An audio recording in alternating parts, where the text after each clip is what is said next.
Hi there everyone, and welcome back to Northlight Photographic Workshops. As you can see, spring has sprung here in northern Michigan. I think it's been quite a while since the last time I've really done a video just here at the workshop. I just released the Tim Rudman video that I did when I was over in the UK. But yeah, I think this is the first one. Man, there's been a lot that's happened since the last time I saw you. It's been quite a spring and quite a late winter here. We had just back before I had to go away, we had an ice storm here. I think it was on March, when was it? March 21st? I think it was March 21st, something like that. I'd have to look back into it, but it was pretty cataclysmic up here in the north. It was one of those, kind of storms that you always fear, where everything was cold enough to freeze, but the rain just kept coming, and the trees built it all up, and it just got crazy. We lost a lot here in the woods as far as treetops and big limbs from trees. And as a matter of fact, I just got back my trusty steed, my my Lightning, my truck. That's another thing that's happened, I think, since the last time I did a video with you, is that I got blasted by a deer. A deer came flying up over a bluff, and I wasn't going that fast, but it just kind of flew into my driver's side door, and it hit me up high. It hit me in the driver's window, which really freaked me out because it could have come inside very easily. But the window held up. I mean, it shattered, but the window held up and stopped it from coming in. But it destroyed the two doors on my driver's side, and the window, the mirror, the whole 9 yards. So I'd gone in to have a, and this was, we were already starting to have spring around here. It was a nice clear day. And what happened was, when the sheriff came, he told me it was the third car deer accident he'd done a report for that day. So anyway, that was one thing. I had the insurance claim. I had it all set up to be taken in on the Monday, just before I went away to Wales. And it would have been on the very end of March, the very end of March. And what happened was, just before I was to take it in, we had this ice storm, and I moved the truck from its normal place here by the studio, thinking that it might be safer closer to the road, and that wasn't really the case. I mean, it was definitely safer than it would have been on the spot. Had I left it here, where it's supposed to be, it would have been pretty much destroyed.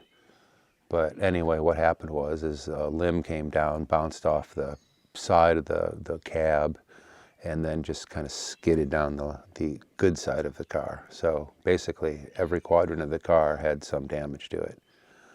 And fortunately, insurance didn't total me out, and they were able to do it along the same scheduled time. So actually, I was away in Wales for a month, and I came back, and they still had it for about another week after that. So I'd say they had it for about 5 weeks. They also were part of the ice storm, and they were out of power for a bit of time too. So anyway, they did a great job. I'm really happy to have it back. And life is starting to seem somewhat back to normal around here. As you can see, the trees have kind of rejuvenated themselves. Not rejuvenated themselves, I shouldn't say that, because the storm just happened, but there's a lot of damage to the trees that you can't see because the leaves just started to pop about a week ago. Other than that, we would have been looking pretty bad in here. It's a little disheartening. Some of my favorite places have been completely wiped out. But actually, on the property here, I was more lucky than not. Had some limbs down in the roof of the studio and the house. But I was able to get that stuff off the roof, and had insurance out here to look at it. They inspected it, and they said that the roof was fine, had no damage. So anyway, it's been a lot. But best part of it was spending a month in Wales and in the UK. And in doing so, I was able to meet up with my old friend Tim Rudman. And that video is out now. The interview that I did with him is part of the studio visits now. You can see it on my YouTube channel. And I'm quite proud of it. It was really a good time. The dog's he chases after woodpeckers. He's got a thing for them, I don't know. And they seem to play around with him as well. But anyway, and that was a really good part of the trip. And then I made my way up through, that was just south of London where Tim lives. And then I made my way up I went over to the west coast of UK, and then I drove up into Wales, the west coast of Wales. And then I made my way up into Snowdonia, where I met up with everybody from my trip and began the first trip, which was a 7-day tour with 6 people. And then I had a couple days off, and I went up to Scotland for a couple days to do some scouting on a trip, which is upcoming. That'll be announced soon, but it's going to be happening here either at the end of September or into October. I haven't quite got the date set yet, but that'll be coming too, so you can look for that. And then I had a couple days off. I came back down. I went into Liverpool. I stayed a night in Liverpool, which I thought was fun because I wanted to do a little bit of Beatles stuff. I'm a big fan, and I wanted to do a little Beatles. I went to Cavern Club, which isn't even the real Cavern Club, but I saw where this all happened, and that was interesting. It was kind of like a little Vegas. There was a lot going on there. And that was fun. And then the next day, I started picking up people from the second group, and we ran another 7 days and had a great time. I think I did some of the best photography I've done in years when I was there by myself. Myself and other people seem to have done really well also. So all in all, it was a great month. It was really nice to be away. And over there, it was full spring. Leaves were out, flowers were out. No heavy coats, anything like that. And then I come back here to northern Michigan, and there wasn't a leaf in sight. And anyway, here we are. It's spring. It's getting a little warmer. You can still see I'm wearing the hoodie, but it won't be long, and we'll be on into full summer here. And I'll wish that I had this quiet time again. But anyway, what I'm going to do today is I'm going to do some fun, have some fun with cyanotypes. And, before I left, I was starting to play around with that a little bit. And I've been doing with the new Mike Ware cyanotype. And I've got a video on that out right now on mixing up that formula. But anyway, just before I went away, I was starting to play around with that a little bit. And I wanted to get into some toning of cyanotypes and to try them with gum over process and things like that. And I wasn't really able to get full on into it before I left, but since I've been back, I've been playing around with it a little bit, and so I'd like to do some with you. I thought it'd be kind of fun. So I've taken a couple of images from my journey recently, and I'm going to do full-on cyanotypes of them. And then after that, I'm going to do a bit of bleaching and toning of them and share that with you as well. So, yeah, that's about it for now. I can't think of anything else to tell you right now. Sorry for rambling on, but just trying to catch you up on things. For those of you that are watching that are part of my Patreon, thank you very much. I really appreciate it a lot. And those of you that aren't a member of Patreon, maybe you might want to have a look at that. I'll leave a link for it. And it's basically the place where I've been sort of putting all of my videos and putting them into categories and collections, basically. And I've been putting formulas up there of different processes and trying to get it all a little bit more categorized than I've been able to do on YouTube so far. So, but anyway, thanks very much. Again, I'll leave the link for those of you that might want to sign up. And then, so why don't you just come out in the darkroom with me, and we'll light's starting to fade out here, so it's about time to get inside and do some work. So what we're going to do is, I'm going to get in there, I'm going to coat a couple of pieces of paper. We're going to print these negatives out, and then I'm going to run through bleaching and toning. And, You know, it's not going to be a big time instructional video. I'll do that at another time. This is just going to be more of a walkthrough and just a little bit of fun for me and fun for you, hopefully. So come on, let's go on. You stay out here, buddy. All right. Okay, so I've got everything set up in here to get going on this. And as again, I said I'm going to be using the new Cyanotype formula, which is the one developed by Mike Ware. And this uses ferric ammonium oxalate in the mixture rather than the ferric ammonium citrate that you usually use in the older process, which is a two-part process. You have potassium ferrocyanide and ferric ammonium citrate that are mixed together in two different parts, and then they're put together, and then they're light sensitive and ready to go. In this new process, it's just one solution, and it's one solution with, as I said, ferric ammonium oxalate instead of the citrate. And then there's a little bit of ammonium dichromate, very tiny amount of ammonium dichromate in there, which is used as a preservative.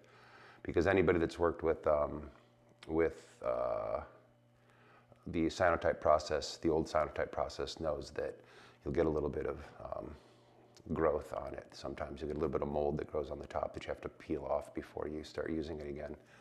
In this case, you don't get that, and it's just one formula, so one solution, so you don't have to mix them together. Now, you also want to use a little bit of ammonium citrate. I'm sorry, not ammonium citrate. You want to use a little bit of citric acid. Now, citric acid is sour salt. You can get it at most bulk stores. And this is a 40% solution, meaning that I've mixed 40 grams to 100 milliliters. And I just use a small amount of that. I just use like 1 or 2 drops when I'm mixing up my original formula before I paint it onto the surface of my paper. Now, one thing that I'm going to do is I'm going to mask them off. I'm going to mask these off like I usually do. You don't have to do that. I just kind of go for that clean look on these things. And as you can see, I've already masked off my negatives. I've got both of them masked off here. Now, what I'm going to do first is then just mask my paper. I'm going to put it on the light table. I'm going to make my 4 corners, dots on my 4 corners, and then I'm going to add my masking tape to it. And then I'm going to do my coating. And then we're going to do the exposure in the exposure unit back here. And I've been exposing these at 16 minutes in there. It's a real fast box, but inside in this box, I've tested it out. It seems to be about 16-minute exposure time. So let's just get to it here. I'm going to set my negative up over here, grab a piece of paper. Now I'm using Hahnemühle Platinum Rag, like I usually always do. But you can do this on any papers. It's best to have the paper slightly treated though, because it is still a slightly acidic process, like platinum and palladium is. So I set that over here, and I'm going to just kind of mark the corners of the image here.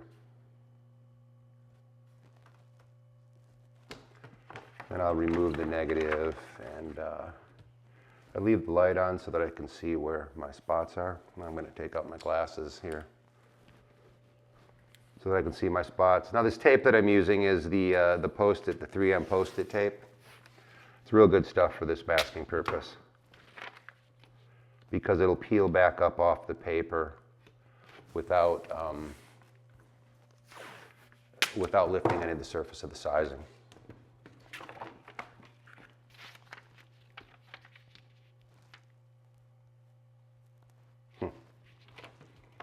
Got off my mark there. I think I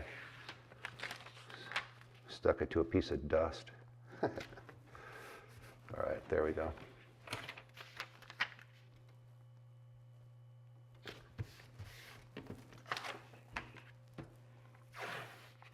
Now when I'm doing the masking, I go slightly beyond my dots, just so I have a little bit of an overlay. And that gets masked off by the negative anyway.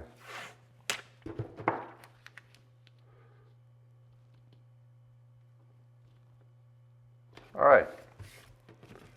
So, as you can see, I've got that all masked off. And I'm going to bring it over here, get my negatives out of the way. And I'm going to set up to put my cyanotype formula on here. Now, just going to use a clean shot glass. And I know that I cover these with 16 drops of palladium when I'm doing that, so I'm going to do the same with this. I'm going to put in 16 drops. Bring this over here. 10, 11, 12, 13,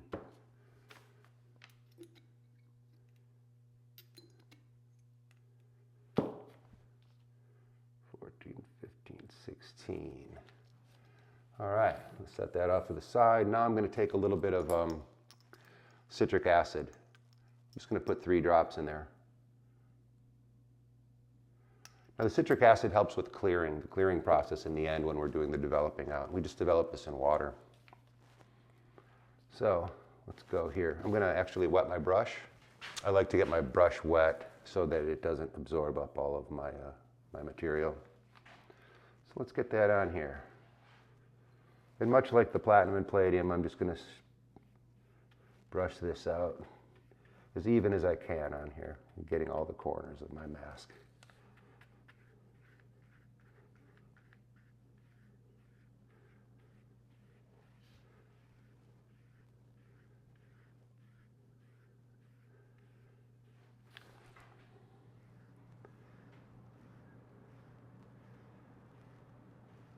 There. Just going to run one. Oops, sorry, one right there at the end. Now, while this is settling in here, I'm going to go over here and rinse my brush, rinse my shot glass, and then I'm going to come back here and I'm going to peel off my mask and I'm going to put it on the drying rack for a little while. Now, you can dry this with a hair dryer, but I like it to dry somewhat evenly, so I'm just going to set it on the rack for a little while. So, be right back. Now, I'm just going to peel off my mask here.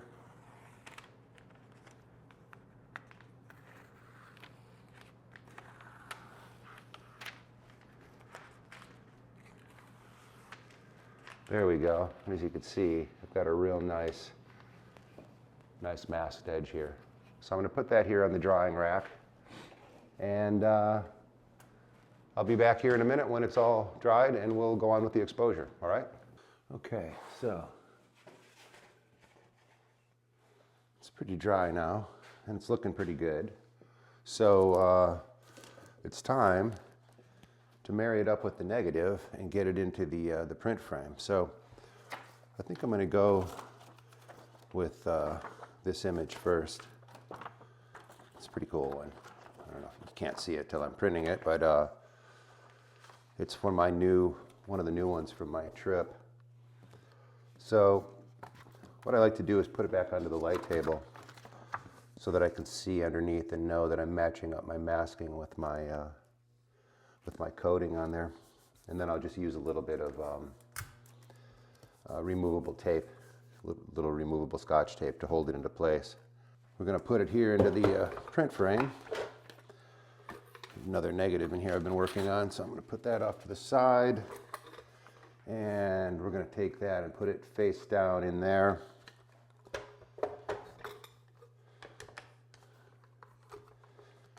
Close everything up. Make sure that it's in good shape, that there's no dust in there. Everything's looking good. Time to put it into the exposure unit here.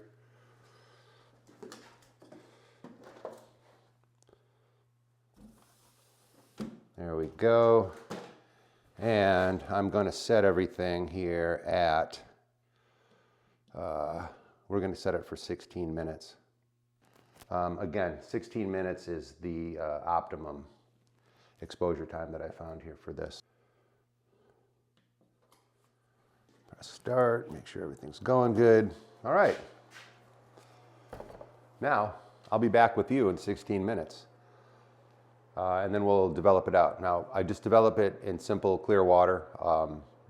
And I would use distilled water wherever you live, depending on what your water source is. I'm on nice well water here, and I don't really have any, there's no real additives in there, no terrible amounts of any minerals. So It's actually pretty nice stuff. And then what we'll do is we'll add a little bit of hydrogen peroxide to that. Now what happens in the process of developing your cyanotype is that it'll come out blue, of course, but it won't be quite as deep blue if you're not using hydrogen peroxide. It will eventually get to that as you dry it and it meets more with oxygen and reacts more with oxygen. But the hydrogen peroxide accelerates that, and you'll see what I'm talking about when we go through development. So stick with me. I'll be back with you in 16 minutes, okay? Okay, so the 16 minutes is done in this exposure. And from what I can tell, it looks pretty good. But as you can see, some of the darker areas start to reverse out, and that sort of thing happens. Like right in here, these are like should be dark black or dark blue, and they've come out as kind of gray. And that's because the exposure gets to a certain point. As you can see, it's kind of a printing out process. So as it's printing, you can always open up the half of the split back and look at it. But I've just deemed that as it's 16 minutes is the best I can get out of it. So anyway, let's bring it over here, and we're going to drop it into our water. Now this is just clear water at this point, and you can see that there's not much change in it when you drop it in there. But that is because we really don't have, what it's doing is it's clearing. The yellow is starting to come out of it. That yellowish green is starting to come out of it. And you can see it's clearing here. But watch what happens when I add some hydrogen peroxide. You know, you can see that it takes those darker areas and really gives them some punch. And now as it dissolves in there and as it mixes in with the clear water, you'll see that that happens even more in the image. Yeah, looks pretty good. But so I'm just going to let this go in here and let it develop. It's developing, so to speak, in this in the water. And then what I'm going to do is I'm going to drain it off and kind of not quite dry it. I don't want it to be dry. Now, some people at this point, before they tone, they like to have a completely dry image. And I mean, where that can be fine, I don't like to do it that way because you have to pretty much pre-soak that image for quite a while before that paper and all the fibers in the paper become you know, wet enough to accept the toning and accept the bleach that I'm going to do to it. So what I don't do is I really don't dry them before I start the bleaching and the toning process. Now I'm getting a little ahead of myself because I'm talking about toning this. Now, as you can see, this is a pretty, you know, blue. And there is a taste for that, but I don't have it so much. I mean, I don't like a completely blue image. I like to use a cyanotype as an accent to something else. Perhaps as a base to a future gum over kind of a thing with some gum arabic and some pigment, or I like to use it as a overlay to a palladium print to add some cool to the image and just to add a little bit of mystery and things to the image. But in this case, what you can also do is you can tone these images and you can tone them with different acids. And what I'm going to do today is I'm going to tone it with some simple TSP, which is trisodium phosphate, or let's see, this is sulfamic acid. I'm going to use a very dilute amount of this, and then I am going to redevelop it in a way, or I'm going to tone it with tannic acid. Now I've got some tannic acid here. Pure tannic acid works best. I mean, you can get the tannin kind of stuff that they use for dyeing and stuff, but I like just pure tannic acid. You can get this on Amazon. You can get it through B&H Photo or from Photographer's Formulary, which also sells through B&H. That's actually where I got this, was B&H, but it comes from Photographer's Formulary. So you don't need a whole lot of this. I use about a tablespoon of this per 100 milliliters of water to do my toning. And then it will redevelop in such a way that you'll see here on the camera that it will be very, you don't know what you're going to get. Sometimes the blues go real black. Sometimes they go to a different color like a purplish or a red. It depends. Also depends on the acid that you use, and also can depend on the bleach that you use. Now you can use sodium bicarbonate as a bleach, which is just like, you can use baking soda, which is basically sodium bicarbonate. You can use this as a mild bleach before you're toning. And so you use this, it's slightly different than using the sulfamic acid. So there's all kinds of things that you can play around with. Now you can also use gallic acid and other things too. But for this purpose today, I'm just going to use tannic acid, and we're going to be bleaching with the sulfamic acid, or the TSP. So let's get on to that. This is pretty much ready here to be rinsed again in another clear bath. So I'll get that done, and then I'll get a tray of sulfamic mixed up, and some tannic acid, and then I'll come back to you and we'll get onto that part of it. Now, when I mix the sulfamic acid, I mix it at a 3%, very dilute, which would be like 3 grams for 100 milliliters. And I pretty much, on this one, I kind of dash here, dash there. So usually about a tablespoon of this to 100 milliliters is what I use for toning. And that'll tone several images pretty nicely. So let me get on to that. I've got my toner mixed up here, and I've got my bleach mixed up, excuse me, my bleach mixed up here in the white tray. And now the print is here in just as this clear water right now. And I'm going to take this and I'm going to put it over into the bleach. Now sometimes that happens quite fast. So I'm going to have the clear water here ready to take it back into to help clear and stop the bleach action before I switch over the trays here to my toning tray. So stick with me here. Get a couple things out of the way so I can move trays around. All right, so let's take our print out. As you can see, it's still pretty blue. And now, if you'll watch over here on the tray camera, now you're going to see it start to change color and start to fade real quick. Now that's the bleaching action. Now if I were to have a more, less dilute bleach here, it would be going really fast. So that's why I like to dilute it a little bit. So as you can see, it's bleaching out pretty well.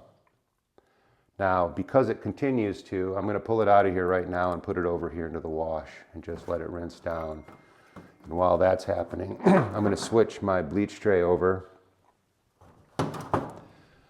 And now what I've got here is basically tannic acid mixed at like a tablespoon per this amount. And now I've got actually 500 milliliters of water in right now per tablespoon. So it's going to work fine as a toner. I'm just going to put that into the tray here. And rinse this a little bit more. Now watch what happens when we get this back into the toner. Now you'll start to see, and because I've got such a dilute tannic acid here, it'll go very slowly. But what I can also do is speed the camera up a little bit when it's finally, when I'm finally editing all of this. But now as you can see, some of those areas are starting to develop back, and they're not really developing back as a blue. They're developing back more as a pinkish purplish. And depending on how long I keep it in this toner, it will, depend on how dark it gets and how much it changes in color.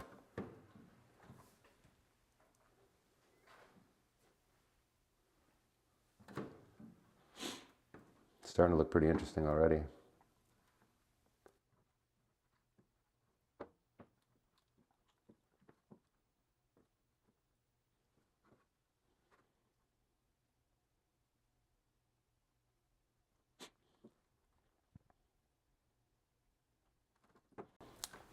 Now, had I bleached it further, it would be completely different also.